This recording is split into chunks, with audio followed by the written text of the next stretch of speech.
Bienvenidos al podcast del Instituto Fe y Libertad.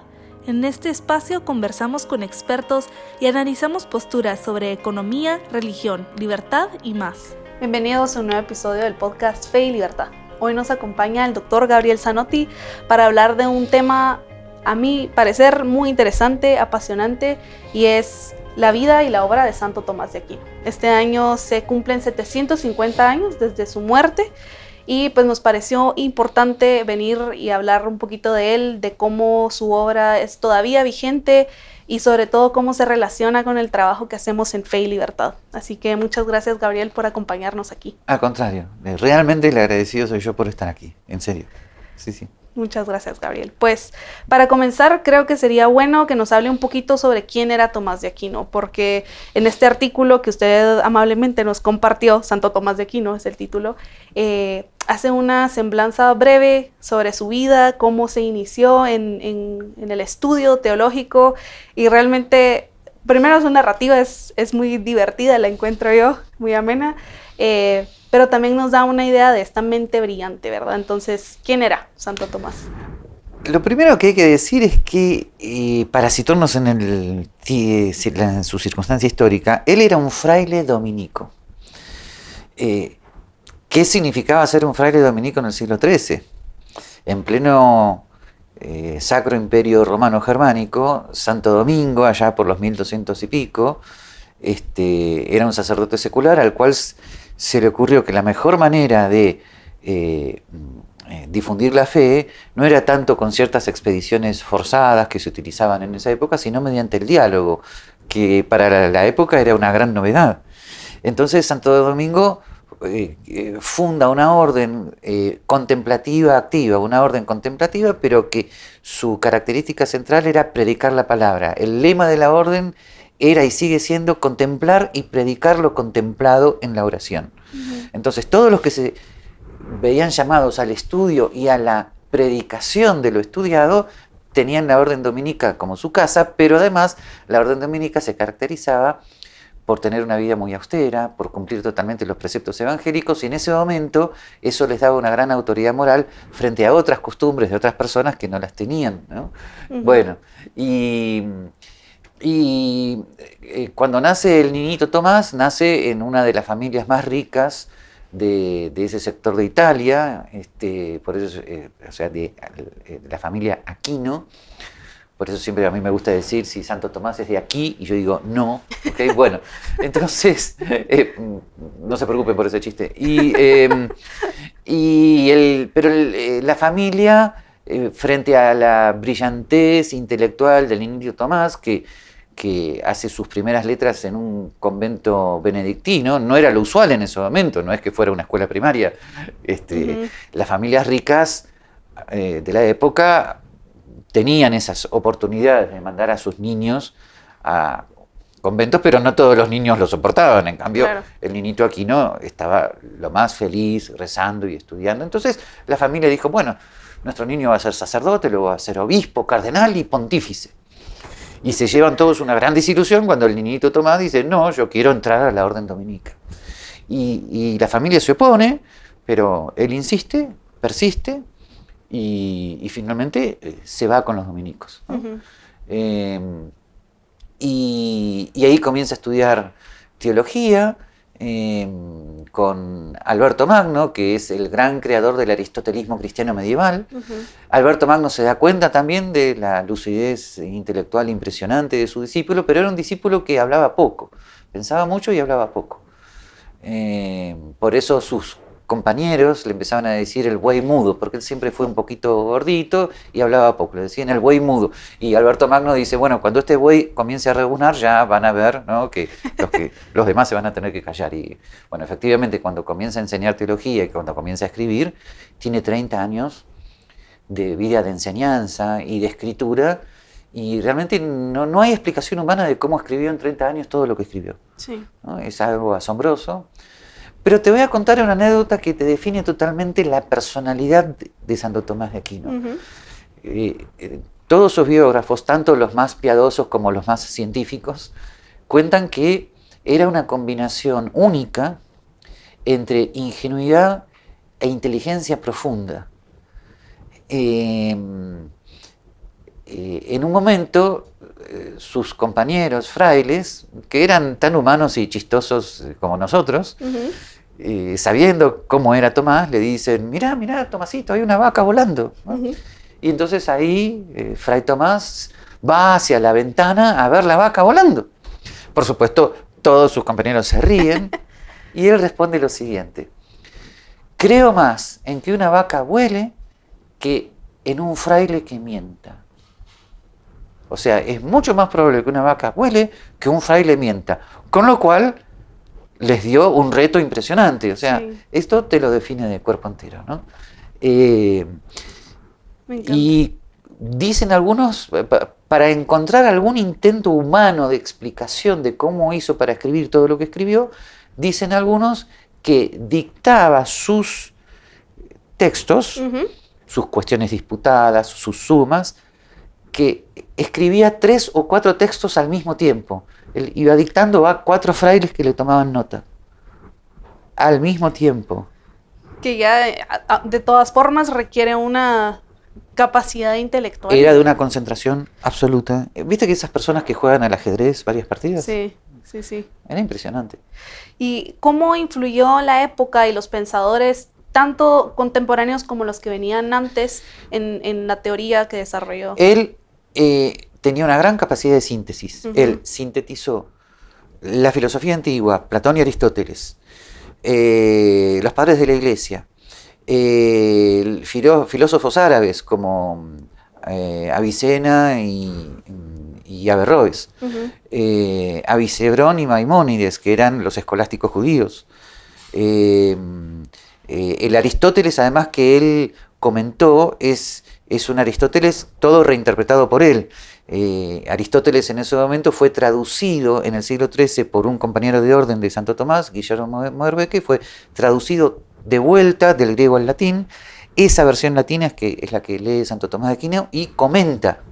Y los comentarios a la obra de Aristóteles son de una profundidad y de una extensión.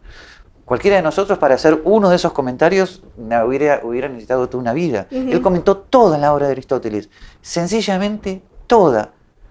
Y al mismo tiempo sus cuestiones disputadas, sus 2 sumas, la suma teológica y la suma contra gentiles, sus ensayos teológicos de todo tipo, en fin. Pero en su momento, esa síntesis que él hace entre la teología católica, San Agustín y Aristóteles es bastante resistida, porque Aristóteles era utilizado por los teólogos árabes, sobre todo por Averroes. Y entonces cuando Santo Tomás de Aquino comienza a utilizar a Aristóteles, sobre todo en su antropología filosófica y en su metafísica, los cristianos utilizaban la física y la lógica de Aristóteles, pero no su antropología y su metafísica. Estas 2 últimas eran utilizadas por los árabes. Entonces, cuando Santo Tomás empieza a utilizar todas estas nociones de Aristóteles, muchos se escandalizan diciendo, pero estás diciendo las cosas que dice, bueno, en la época no lo hubieran dicho, ¿no? Que dice la libre competencia, ¿no? Bueno, en esa época dirían los infieles. Sí. Y a tal punto que se enfrenta con algunas censuras episcopales, por ejemplo, Esteban Tempier en París, que prohíbe determinadas proposiciones que estaba afirmando también Santo Tomás de Aquino. Claro. O sea, en la época fue resistido, pero después de su muerte, y sobre todo cuando su maestro, que San Alberto Magno, un raro ejemplo de longevidad en la época, va a defender a Santo Tomás de Aquino en el Concilio de León, en el concilio todos se convencen de que la síntesis que había hecho Santo Tomás de Aquino es plenamente católica, y ya ahora no me acuerdo las fechas, pero pocos años después es canonizado. Las canonizaciones en esa época no eran rápidas, así que eso fue también bastante milagroso. Y después de eso, esa síntesis teológica siempre tuvo profundas influencias. Tiene una influencia profunda en la escolástica española, siglo XVI, y una influencia profunda en el Renacimiento del tomismo hacia fines del siglo XIX,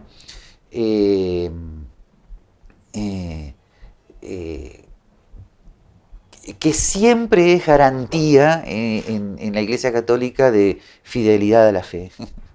Siempre. Así que su influencia intelectual es vasta y profunda, ¿no? Ahora, creo que a veces es un poco difícil comprender el impacto que ha tenido el trabajo de Santo Tomás. Es decir, todos sabemos que era brillante y que Sí. influyó muchísimo, pero tal vez hay algo en la doctrina de la Iglesia Católica o del catolicismo que sea muy tomista, digamos, y no lo tengamos Se podría decir naturalizado. que las reflexiones que hace Santo Tomás de Aquino sobre la Santísima Trinidad, la Encarnación, la creación, la providencia, son reflexiones que llegaron a un máximo nivel, en mi humilde opinión, nunca después superado. Por lo tanto, cuando fue necesario hacer determinadas definiciones dogmáticas importantes posteriores al siglo XIII, como por ejemplo en el Concilio de Trento, la Suma Teológica de Santo Tomás de Aquino era el libro de consulta necesario. Y en las grandes, digamos, en el Concilio Vaticano I, Santo Tomás de Aquino tiene mucha importancia, y siempre en las grandes definiciones dogmáticas de los pontífices y en su magisterio ordinario, Santo Tomás de Aquino vuelve a ser libro de consulta. Te voy a dar un ejemplo. Ratzinger, que como todos sabemos, siendo obispo, fue llamado por Juan Pablo II para que sea el prefecto de la Sagrada Congregación de la Doctrina de la Fe. Ratzinger no era tomista estrictamente, era más bien agustinista. Conocía el tomismo y a Santo Tomás perfectamente, que no son lo mismo, los conocía, pero era más bien agustinista. Sin embargo, cuando llegó la hora de redactar la famosa encíclica que molestó a tantos, Veritatis Splendor, 1993, donde Juan Pablo II, junto con la pluma de Ratzinger, se vio obligado a hacer ciertas definiciones de magisterio ordinario elementales para algunos, tales como que hay pecado mortal y venial y que hay actos que son intrínsecamente malos y que ninguna circunstancia los justifica. Aclaraciones que frente a algunos teólogos resultaron insólitas. Bueno, si tú lees el texto de la encíclica, vas a ver que todas son aclaraciones que cualquier tomista sabe. Salen de la mano de Santo Tomás. Yo leía el texto y decía, sí, esto es lo que yo estudié en tal materia. Pero para muchos teólogos, 1993, la encíclica fue escandalosa. Eso te muestra, ¿no?, que no va a ser ni la primera ni la última vez que a la hora de definir, Santo Tomás sigue siendo importante. Eso no quiere decir que haya sido infalible. Te doy un ejemplo. El dogma de la Inmaculada Concepción de la Virgen María, Santo Tomás lo desconoció, no solo lo desconoció, hasta lo negó. Ahí se equivocó. Santo Tomás opinaba que no había tenido Inmaculada Concepción. El que afirmó el dogma de la Inmaculada Concepción fue Duns Scotus, que no era partidario de Santo Tomás.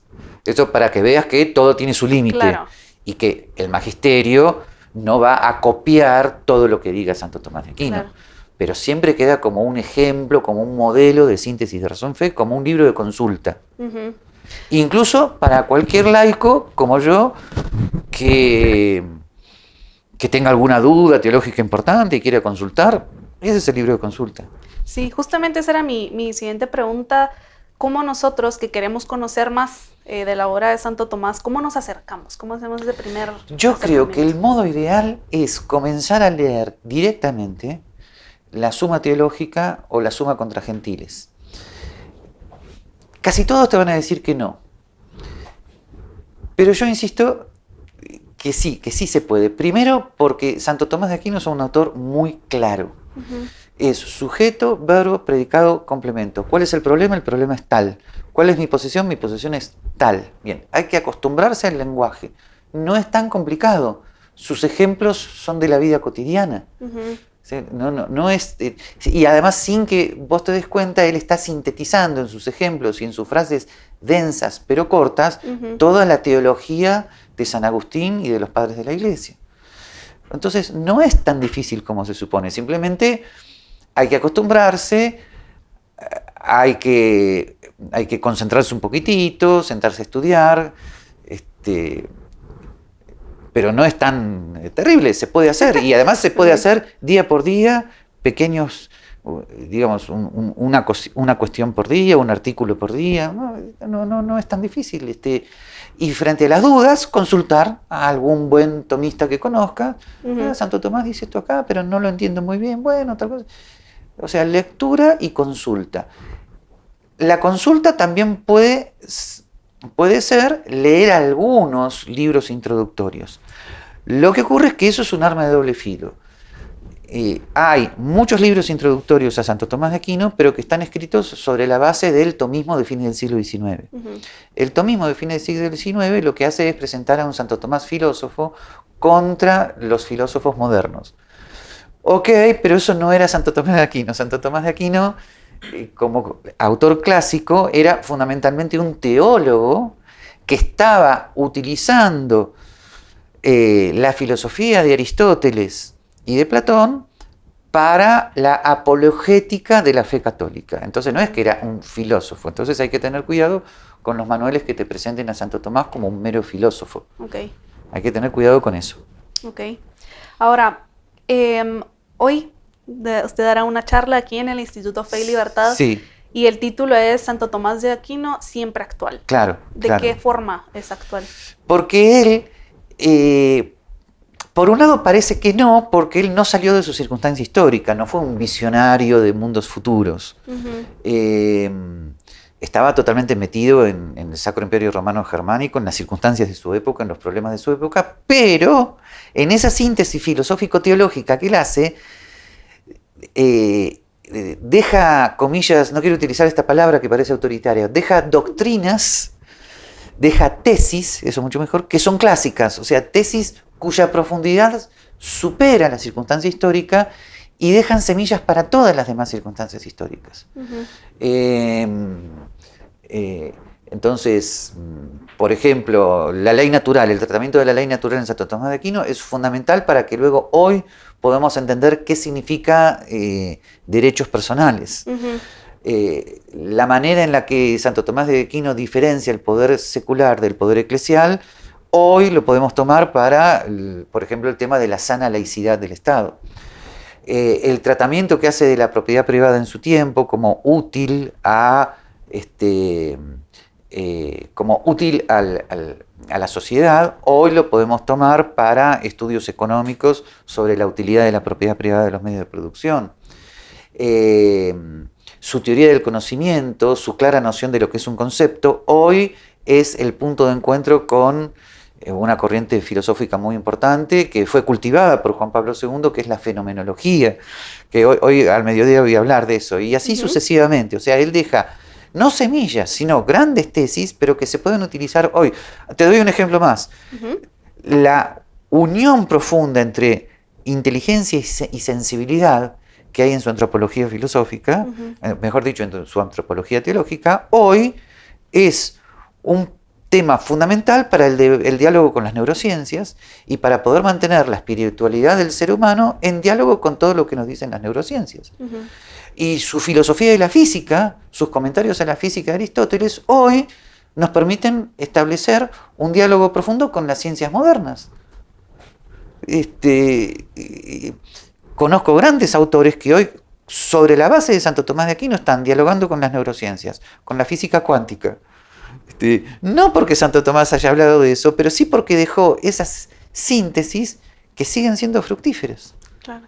Entonces, es importantísimo. Yo hubiera estado totalmente perdido en el panorama filosófico actual de no ser por Santo Tomás de Aquino. Y todo lo que lees mío sobre economía de mercado y tradición de la Iglesia y liberalismo político, si no fuera por Santo Tomás de Aquino, yo no hubiera podido haber escrito nada, o lo que hubiera escrito hubiera sido un desorden total. Ha tenido un gran impacto también en su carrera. Totalmente. Académica. Yo después de los 3 primeros años de la carrera de filosofía con los padres dominicos, te estoy hablando 79, 80 y 81, después de esos 3 primeros años, yo fui capaz, por los hábitos intelectuales que me dejó Santo Tomás de Aquino, de navegar por todos los puertos. ¿Tú puedes navegar por todos los puertos con un pequeño botecito que se está hundiendo? No. Y además viene cualquier vendaval o tormenta y te hundes. En cambio, cuando tienes un barco sólido, navegas por todos los puertos, sin hundirte y tomando de cada puerto lo bueno que haya en él. Eso es Santo Tomás de Aquino para mí y para todos. Ahora, hay algunos muy confundidos que utilizan el barco de Santo Tomás de Aquino para pelearse con los demás puertos. Pero eso no fue la actitud de Santo Tomás de Aquino en su época. Claro. Vuelvo a decirte, por ejemplo, 4 ejemplos importantes. Avicebrón y Maimónides, escolástica judía. Avicena de Verroes, escolástica árabe.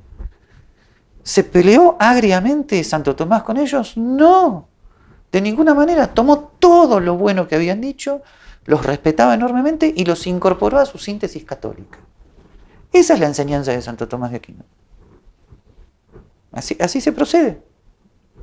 Excelente, Gabriel. Pues hemos llegado al fin, así que me gustaría cerrar con una pregunta. ¿Cuál es el impacto de la obra de Santo Tomás de Aquino en la relación entre fe y libertad?